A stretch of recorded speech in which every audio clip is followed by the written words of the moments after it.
me say, as I've always said, I will always continue to say, that riots are socially destructive and self-defeating. I'm still convinced that non-violence is the most potent weapon available to oppress people in their struggle for freedom and justice.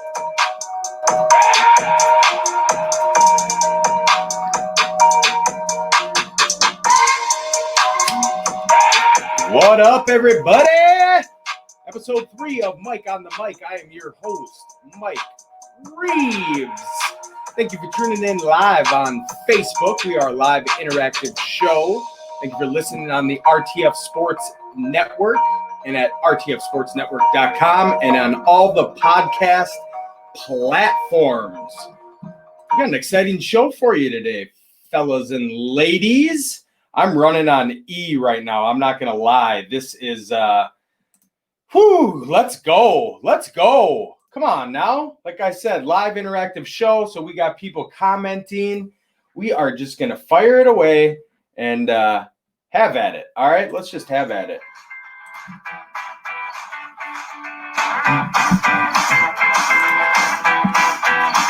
Mic'd up.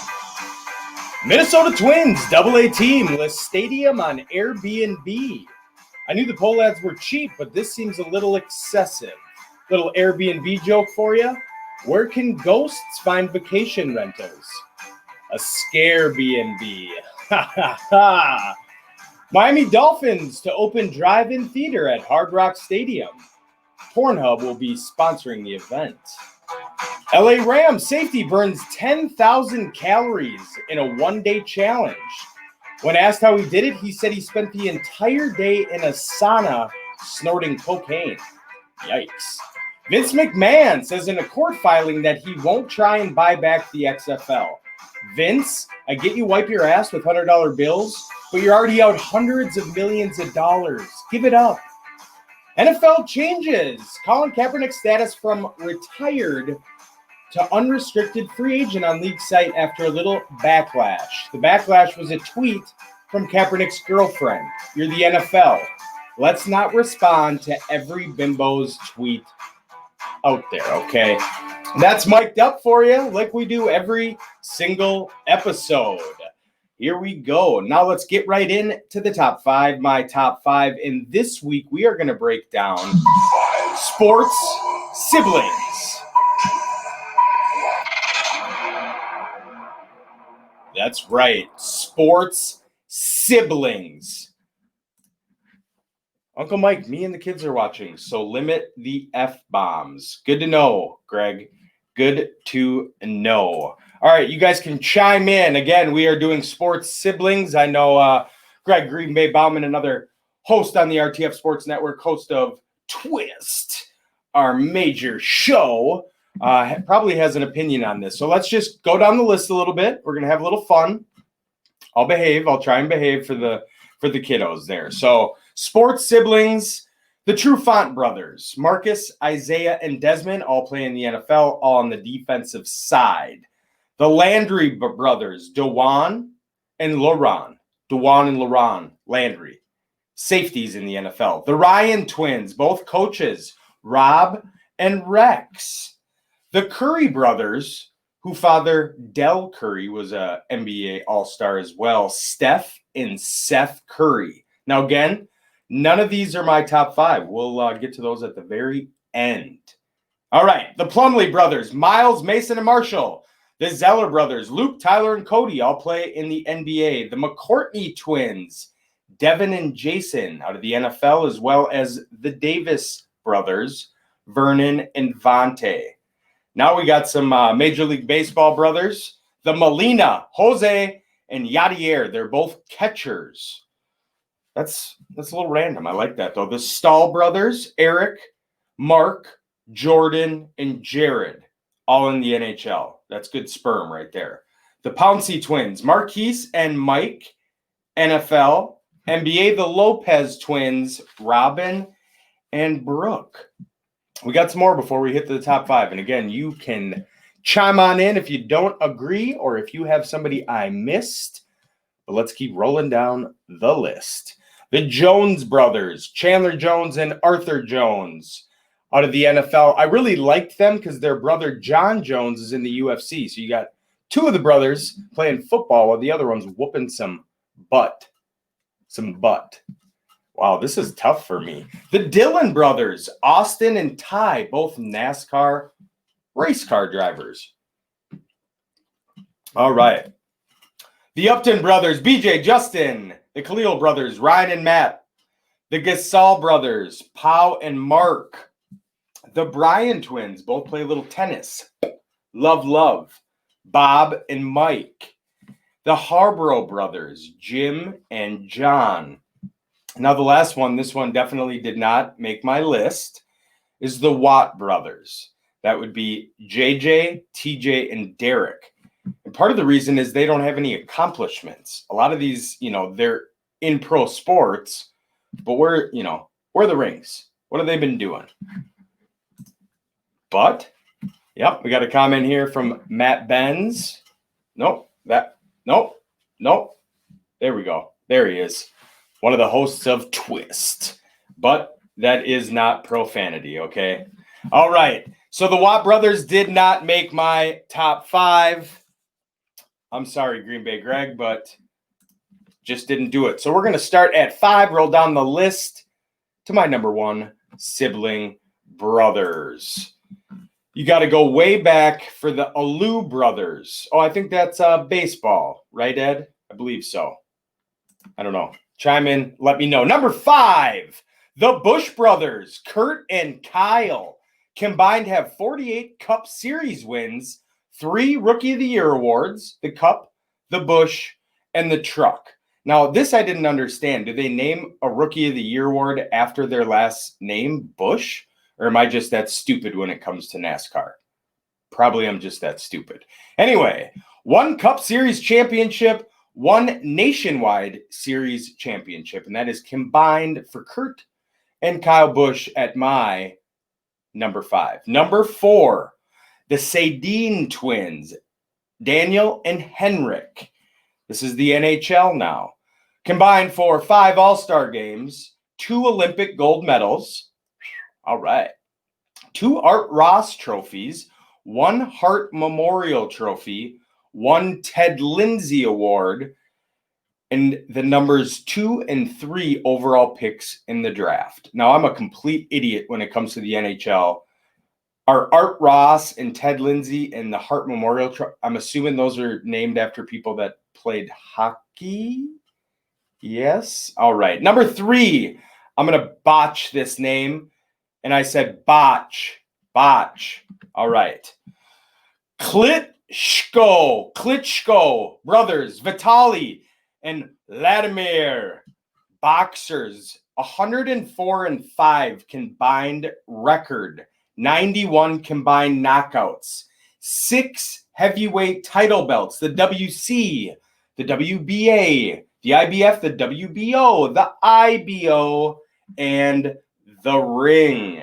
1 Olympic gold medal. These 2 dudes, these Russian bastards, are 6'8", 245 and 6'6", 245. They refuse to fight themselves, which would bring in some big Quan if they ever decided to. But yeah. I would not want to mess with them at all. Busch is as in the beer. That's what the trophy is sponsored by. Okay. You would know that. Thank you. Here we go. Last 2. Number 2, the Williams sisters, Venus and Serena. Now, this is a laundry list of accomplishments for these 2 ladies. Singles. This is singles. Combined for 10 Wimbledon titles, 6 U.S. Open titles, 5 Australian Open titles, 2 Olympic gold medals, 1 French Open title. That's in singles. In doubles, 5 Wimbledon titles, 4 Australian Open titles, 3 Olympic gold medals, 2 U.S. Open titles, 2 French Open titles, and a partridge in a pear tree. All right, number 1. Here we go. We got a comment here. Again, we're a live interactive show. Don't forget about the future James brothers. God, how could I forget that? Bronny and Bryce Maximus. Man, they will be. I'm going to do this here in about 5 years, and it's just I'm going to have a segment called James, and it's going to be dedicated to the James gang. We're going to be going live with them for their pancake parties and all that. So back to the top 5 to round out my list. At number 1, the Manning brothers, Peyton and Eli, combined for 91,014 passing yards, 647 touchdown passes, 15 Pro Bowls, 4 NFL MVPs, 4 Super Bowls, 3 Super Bowl MVPs, 2 number 1 overall picks. But the most important fact and why they're number 1 is they both hosted SNL and were fantastic at it. They were just phenomenal at SNL. So if you haven't seen that, I need you to chime in and I need you to go check it out. So that's what we got for my top 5 this week. On to the next one. This one is one of my favorite segments of the show, the TV show review. Give you guys something to look forward to. Lately, I've been drifting aimlessly.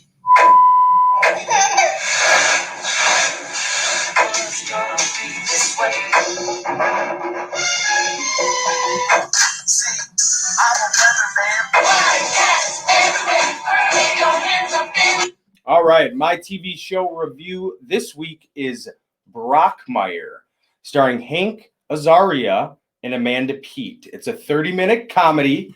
The series centers around the fall of Jim Brockmire, a once famed MLB announcer who suffers an on-air meltdown from his wife cheating, leading to a decade away from the mic. He attempts to reclaim his career by returning to the mic for a minor league team in a broken down Rust Belt town. So I've only seen probably about 5 episodes of the first season, and it's phenomenal. It's one of those binge watching shows, 30 minutes. Hank Azaria he could literally do baseball play-by-play in real life, and he's just a genius when it comes to this show. But there are 4 seasons. The first 3 are on Hulu. The 4th is on AMC, but the network for the show is IFC. I'm not sure what the hell IFC is. Maybe some Sundance film. I don't know. IMDb gave it a score of 8.1 out of 10. Rotten Tomatoes, 98%. Wow. 7.4 out of 10 on TV.com. Now, again, I've not seen enough to give you a real accurate score, but I'm going to give it a 7.5. I think it's probably more an 8.5. From what I've seen already, I'd give it an 8.5. But because I haven't finished the show, again, it's something you just want to binge watch, dive right into, get into it. Brockmire. Hulu, if you don't have it, bundle the package. Get Hulu, ESPN Plus, and Disney Plus for the kiddos for $13. Be smart, okay? Be smart. That's all we got for the TV show breakdown this week. Let's bring it next. Every week I'm going to do a spotlight on whatever the hell I want, because this is Mike on the mic. And who am I? Well, I'm Mike. I'm that guy. You can't see it if you're listening, but I'm pointing to my cartoon self who sits directly behind me. Now, last week we spotlighted the mashups Frosted Flakes and Fruit Loops, and I wanted to stay in the food group this week. And as soon as I'm done with the show, I'm leaving, and I'm going to go buy this right now. So Pop-Tarts came out with a pretzel chocolate flavor. Pretzel on the outside, chocolate in the inside. Now I could eat it either way. I think I'll probably, throw it in the toaster and just munch away. But yeah, that's my spot. Pop-Tart, pretzel, chocolate. I mean, that just sounds phenomenal. Holy cow, overrated. It's what, Pop-Tarts or what? Or the show? I think I'm backtracking. I missed a comment here. But anyway, the show's not overrated. Pop-Tarts, pretzel, chocolate is not overrated either. Okay? It's my show. I get to spotlight whatever the hell I want. And that is our spotlight for this week. Now we have a new little entry to the show. My life, my life, my life, my life. That's just my life, my life, my life, my life. That's just my life, my life. Little day in the life of your host, Mike Reeves on Mike on the Mic. So today I'm in my golf gear. Had to wake up very early this morning with little to no sleep last night. So like I said earlier on in the show, I'm running on fumes. I'm running on E, but I had to get the show done for you guys. I had to do it. We're going to have some fun. But anyway, went golfing out in Otsego. Hopefully I'm not botching that name. Otsego. It's about 50 minutes from the Twin Cities. Went with 3 other buddies, all of which are above average golfers. I'd like to say I'm horrible. I'm pretty bad. I'm a bad golfer. Yeah. And it was my first time out this year. Beautiful, beautiful day. You can't spend a better day than out on the golf course with 3 of your chums. You just can't do it. But the front 9, this, for all you good golfers out there, you can laugh, but I can't hear you, and I'm excited about it, okay? So anyway, the front 9, I had 3 double bogeys, and I'm damn proud about it, okay? 3 double bogeys. Oh, here we go. Got a Otsego, a.k.a. home of the Boondock Saints. The Boondock Saints, the movie, the first one was great. The second one, más o menos. That means so-so in Spanish. I almost said Mexican, and that wouldn't have been good. So anyway, 3 double bogeys on the front 9. We stopped in at the clubhouse after front 9. Got myself a hot dog. Got myself a dew. Then the back 9. I didn't even know how I could do any better, and I did. 2 bogeys. I'm not going to tell you my score. I think it was probably 342. But 5 of those holes, 2 were bogeys, and 3 were double bogeys. So that's a little day in my life today that I just kind of wanted to share with you guys. So that's a blank comment. Get your life together. If you're going to comment, Matt, you need to be doing a little better job. Okay? Jeez Louise. Now,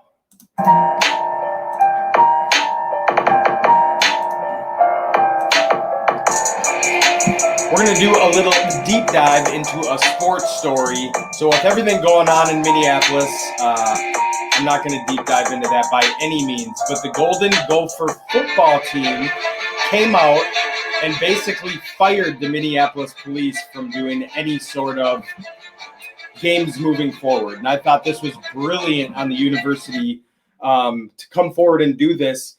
Number one, because with all the rioting and the protesting that's going on right now, and it's well-deserved, I think people need to get out and share how they feel about it. But I don't think this is going away anytime soon. I think this was a genius decision to separate themselves now from the Minneapolis Police Department. Number one, because if people hear that they're going to be doing security and they're going to be working there, people are probably going to riot and protest outside, maybe not even buy tickets to the game. I mean, it's just smart from a marketing aspect and just from a brand as a whole. But I thought that was super smart for them to be able to just separate themselves and get it done. So elite, as PJ Fleck would say, that was a very elite move by the Gophers.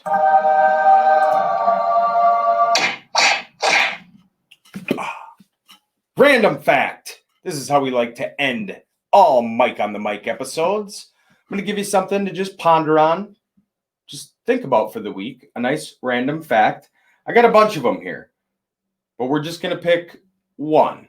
Okay, so let's take a look. I like this one. The heart of the blue whale, the largest animal on Earth, is 5 feet long and weighs 400 pounds. The whale in total, weighs 40,000 pounds. So that freaking whale's heart is 400 pounds. That's like 75 Green Bay Gregs. Unbelievable. So there's a little nugget for you guys to ponder on. That is all the time I have for you folks today. Until next time, I'm out of here. We're gonna go inside, we're gonna go outside, inside and outside. We're gonna get them on the run, boys. Once we get them on the run, we're gonna keep them on the run. And then we're gonna go. And we're not gonna stop till we get across that goal line. This is a team they say is good. Well, I think we're better than them.